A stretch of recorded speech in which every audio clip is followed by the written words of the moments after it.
Are you looking to do retirement on a budget? Are you interested in van life? In this video, we're going to share our tips and tricks on van life in retirement. We're Rich and Robin, And these are our midlife adventures. living in and out of our midlife van. We have been retired for, A little over 3 years. yeah, and we've spent, I would say, maybe a third of that time in the van. Yeah, that's safe to say. So this year, because this year we did 3 weeks. This year was the least amount. Yeah, we did 3 weeks in Baja. We did 3 to 4 weeks in Utah and California with friends and family. And then we were hoping to get back in the van, but I've had some back issues, so we haven't. But so this was the least amount of time, but I would say maybe a third of our retirement has been in the van. And that's worked out so well. I mean, we've been able to see some beautiful places for all just paying for gas. We're trying to survive retirement with budget travel. Yes, and see as much as we can. Yes, while we can do it. Yes, while we can. So one of the reasons we retired early was due to health issues. Yep. It's also another reminder that we need to do as much as we can while we can do it. And then be able to reflect on that for the rest of our lives. Yeah, but we need to do it on a budget. Yes, it's on a budget. And so we've been really fortunate that we've been able to find really good deals on a lot of things we've been touching, you know? We have done a lot of travel.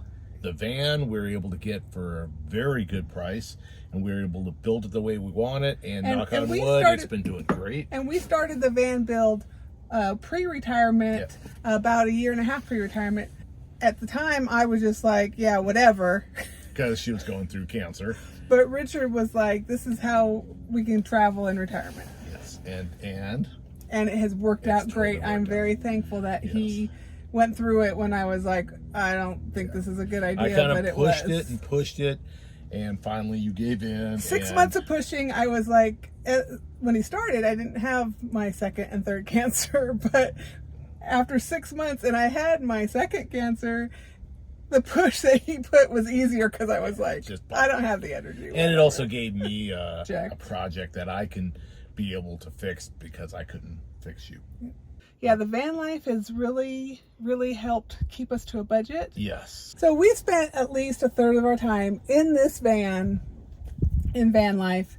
And would you recommend that to people, Rich? Totally. I mean, I guess it's not for everyone. It's not. Because, I mean, if you're used to having a large A-class, or Class A, or big Class C, then... Well, we have a set of friends, and they had a large A-class with a fireplace, laundry, 4 TVs. And what they do after seeing our travels? They sold that, and they got a ProMaster. They built a ProMaster brand new. So. We now have 4 sets of friends that have bought vans. And converted, or in the process of converting. Yeah. So our last one last month bought a van. Just bought the van, and it's an open box. Oh, yeah. Empty box. Empty sheet of paper right now. Yeah. So let's talk about building your van versus buying a van that's made. Yeah, and there's pros and cons. Yeah. There's a lot of pros and cons. I mean, some people... I personally, as a solo traveler, could not build the van on myself. Right. I could probably ask for someone's help to do the electrical. I did the woodworking here. Yes. You did the electrical and plumbing. So the solar, there's no way I would do that. I would need help. So some people out there, both the couple... partners wouldn't be able to do this. But then you can do like a hybrid where you could do what you can, and then now you're like the general contractor, the GC, of being able to hire somebody to come in and do the electrical, hire somebody to come in and do the plumbing. And so it's not complicated, but I'm not trying to I think it's complicated because I've seen people try and build them themselves and then have issues. Yes. And so, I mean... You just have to think it's not comcomplicated because you know how to do it. You have to be smart about it, and you have to figure out what is outside of your comfort, you know? Yes. And there's for one, there's tons of information on YouTube. But that doesn't necessarily, you can build. just take something from YouTube and put it together and it's going to be safe, you know? So yes. So hopefully from looking at all the YouTube videos and being able to see what's involved, then you can make your own decision of, is that within my capability or not, you know? Right. And if it's not, then... because there's so much out there now, it should be really easy to find some people that can help you, you know, with your build. And you can go as basic as you want. Yes. We did not necessarily because we got our gray water tank underneath. Yep. We've got our solar panels on the roof. We've got an inverter. We've got a shower pan that we can then hang our shower curtain, which goes right here, and our toilet, and our refrigerator.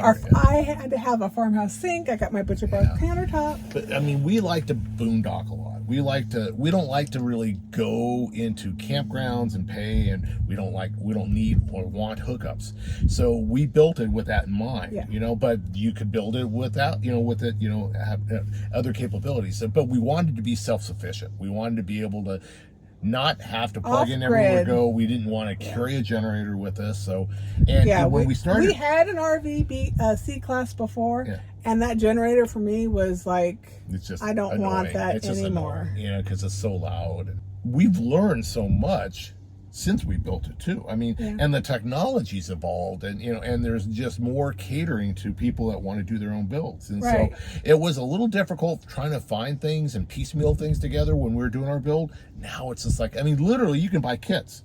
There are companies out there, if you can afford the kit, they will build a kit, and here's cabinets that will bolt on, and you can then unbolt them if you want to, you know. Might not be the best sound proof that way, but the point is, there's a lot of different options, you know, and so, but the alternative to all that is buying a pre-built. So because I wasn't too sold on the idea, bought a used van with a lot of miles, but thankfully Rich is mechanically inclined. He can do all the mechanical stuff. He's an ex-mechanic.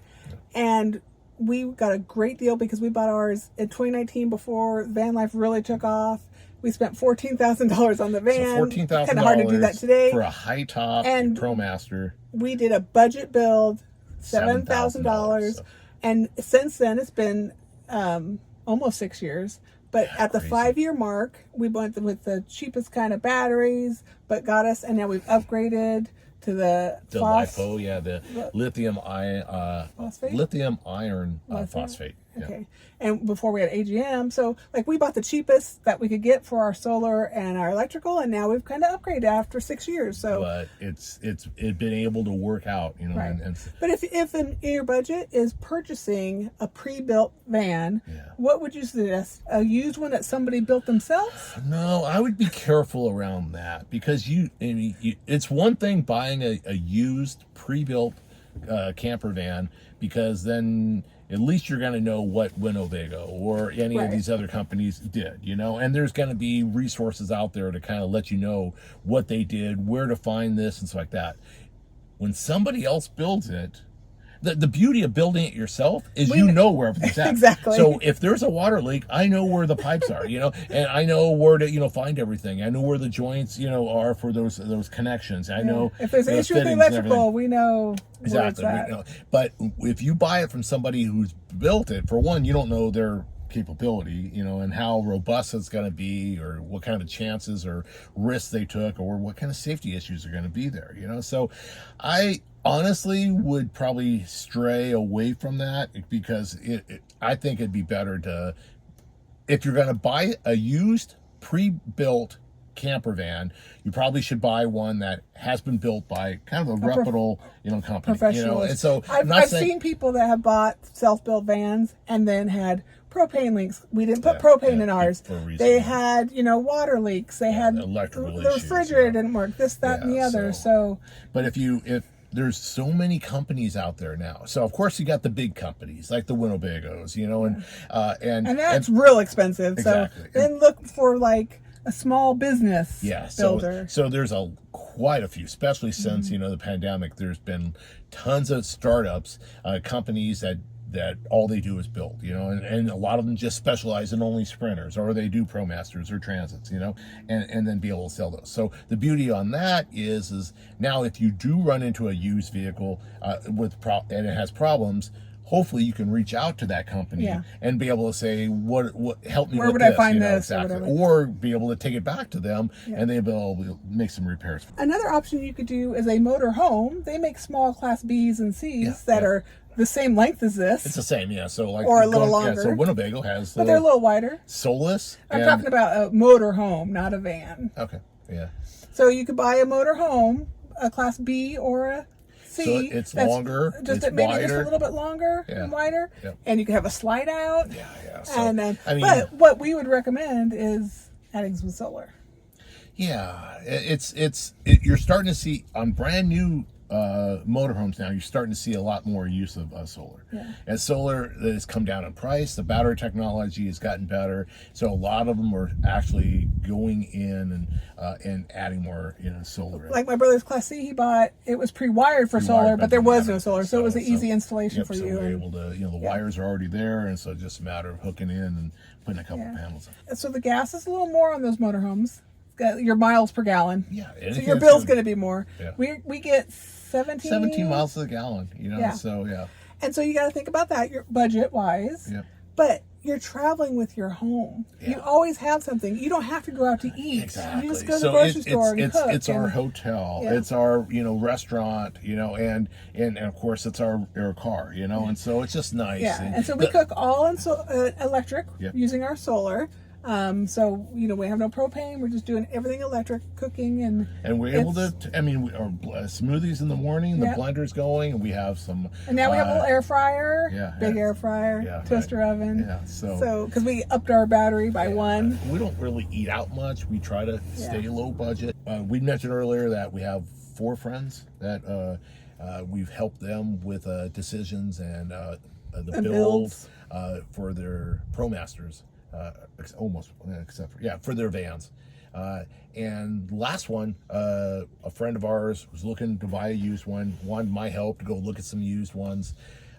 We looked at some really good used ones. There's so many right now. There's so many. And because what's happening is and this van life is really kind of like tapering off. The younger generation of van lifers that I could work on the road and all that. Now they have to go back to the office and stuff or like that. They just don't like it. And, exactly. And so we found some and pretty good, but we also then went to a dealer, and there's quite a few dealers out there I've been seeing lately too, where there's a large inventory of new ones, a brand new one. Yeah. So this dealer up in Ontario, California, had 150 brand new ProMasters.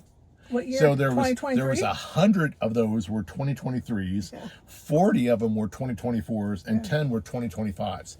And so, of course, anybody that's looking to buy a brand new one wants to get the latest and greatest. They're looking at the 25s, so they're trying to get rid of these 23s. And so so he was able to buy a brand new one over a used one by how much more money? So $10,000. It was, I think, a total. When you include taxes and licensing like that, it was $11,000 more to buy a brand new one. And the ones we were looking at, they were stripped out. There was nothing inside. They were just like what we bought when back in 2019. It was a delivery van, and they're just used for that. And so it wasn't like there was a partial build and you had a head start. It was just like, okay, they're all the same blank piece of paper, but do I have to worry about the powertrain? Do I have to worry about the engine or transmission? And can I still have some, confidence that there's a warranty? That's the beauty of buying a brand new one. Now, because I think it was, so it was $54,000 and asking price for the van plus tax and license, he got it for $41,000. So it's just crazy what he was, you're able to see out there. Check out our next video as we interview Relish Life's Travels as they experience van life and prepare for retirement. Thanks for watching.